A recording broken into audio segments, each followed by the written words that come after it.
Hello and welcome to the Epoch Times Evening News. I'm your host, Angela Anderson. In today's story, President Donald Trump is ready to deploy the military if Mexico doesn't stop the migrant caravan headed for the US southern border. On Tuesday, Trump tweeted out, quote, "I must in the strongest of terms ask Mexico to stop this onslaught, and if unable to do so, I will call up the US military and close our southern border." The migrants mostly originate from Honduras, Guatemala and El Salvador. They are organised by activists from the leftist Liberty and Refoundation Party. It controls nearly a quarter of the Honduran National Congress and pushes for socialism. The president also considers the increasing flow of migrants to be an assault on the country by the Democratic Party. The Democrats have long been blocking Republican efforts to overhaul and tighten the immigration system and border security. Meanwhile, the caravan is travelling in the heart of trafficking networks controlled by cartels.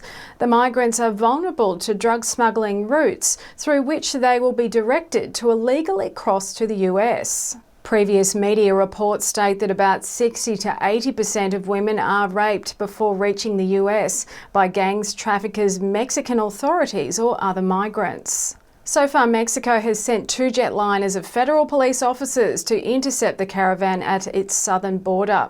Up to 3,000 people cross from Honduras into Guatemala.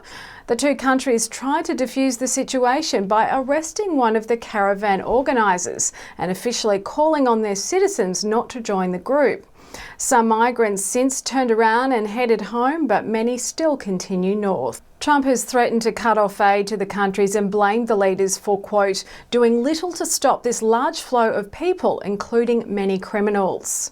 The US has sent about $530 million in aid to Honduras, Guatemala and El Salvador in 2017. The migrants who will reach Mexico will be allowed to apply for refugee status. Those who reach the US will commonly apply for asylum.